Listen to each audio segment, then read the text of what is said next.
Welcome back to Tomahawk Fabworks.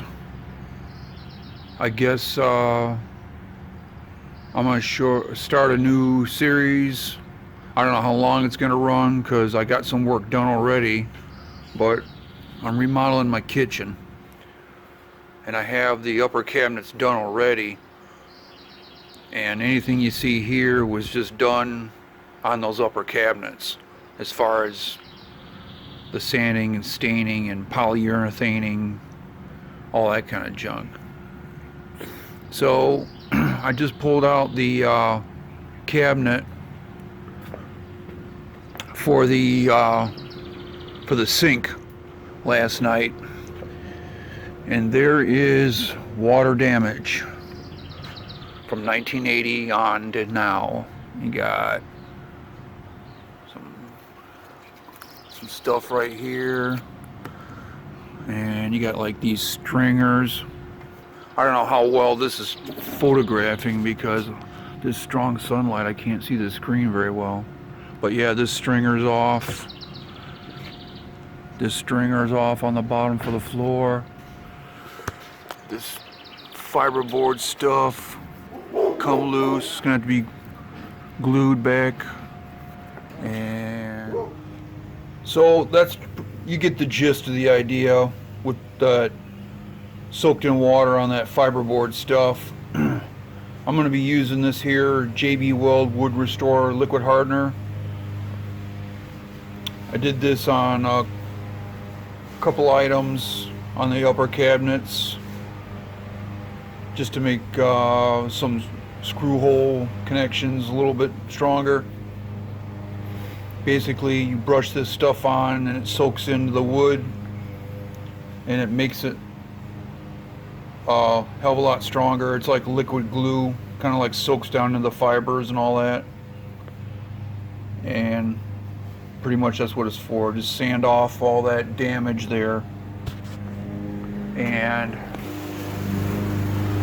so yeah, this is the front kickboard right here. And you can just see, looking down at how it's expanded out. You know, you can watch. I can just peel this right off, man. So bad. So I gotta like sand this down so it's flat, and then I'll be getting lumber from the hardware store and just lay a new piece right over the top of that. Once all the cabinets go back in. That'll cover that up. And then,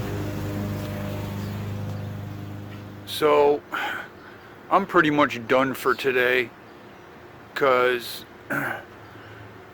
this thing, this was made in the 80s, and I guess this was the beginning of the decade of cheapness of building things, because this thing was just like falling apart. I mean, they used the cheapest nails and staples and the like to put this thing together. I've gone and glued every joint along the floor for all these supports and all this stuff with Gorilla Glue. Now I gotta sit and wait for it to dry. And I've done all the wood ceiling and all that stuff, and I'm probably gonna just pick a color, probably white, and just slap some paint on this just to waterproof it a little bit more. So once it goes in, you know, it'll be kind of waterproofed, you know, and last until I die and shit. So that's about it for today then. Got it sitting on, oh yeah, and then again too, when I was trying to repair some of these supports in the back, I knocked the floor loose, and so now I got it sitting on milk crates to support some weight, so it presses up against these wood pieces right here where I got glued, so it'll all hold together, hopefully. Okay, continuing on with the staining of my cabinet here. I'm going to show you a couple things. So the back legs are just made out of this cheap fiberboard stuff. They were going away, And so, and a lot of these joints back here were just loose, so they all had to be glued. And I waited overnight for that to dry. And then, I don't know if I mentioned in the last segment or not, but I'll show you what I used. Get yourself some kind of wood restore hardener product. This is what I used. This is like an epoxy suspended in a acetone medium of some kind. And then after that, you're going to want to sand it a little bit depending on how bad your cabinet is. I used some 320 and then some 400, and yeah, it's really nice now. Really nice surface. It's a vast improvement. You could go more if you wanted, but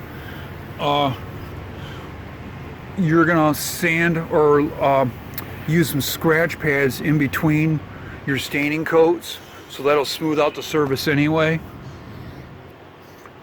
So that's like, and then after you do that, there's this, I'm gonna put a link at the end of this video of where I learned how to do all this stuff. Where's that cleaner at? I had trisodium phosphate that this guy used, and I'll put it, like I said, I'll put a link at the end of this video.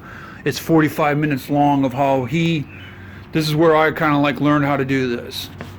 So that's like a cleaner, degreaser kind of thing, and you just follow the directions, mix it up with warm water, and use it on whatever you're gonna stain, and it's supposed to clean it.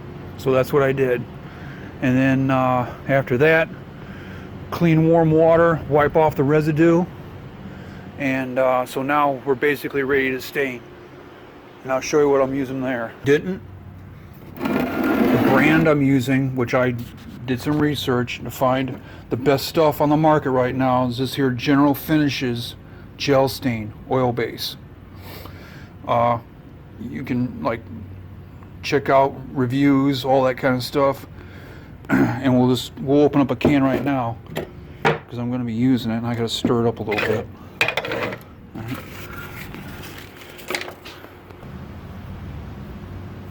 Okay, this is the used can I had from when I did my upper cabinets, and this stuff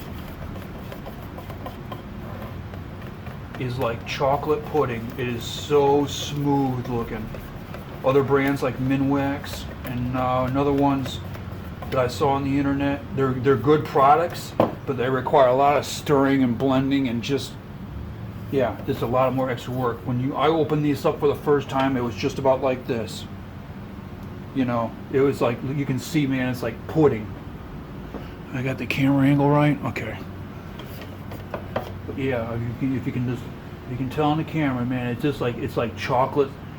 It's like, it looks like you could eat it, but you know, of course you can't. And it's really smooth stuff. Everybody that uses it swears by it. And of course there's other colors, but I got one of the most popular colors is Java. You know, because this, you know, I'm you know, changing the look of the cabinet.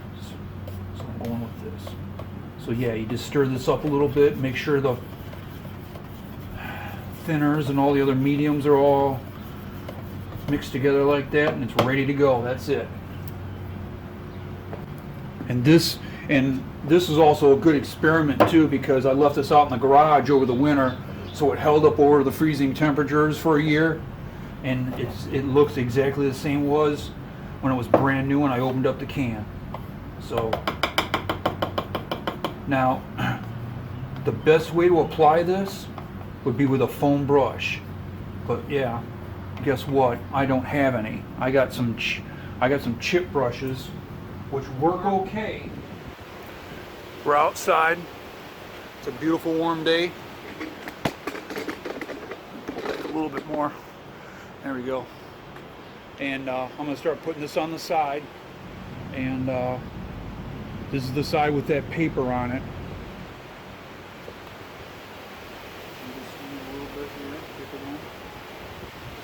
It's like painting almost.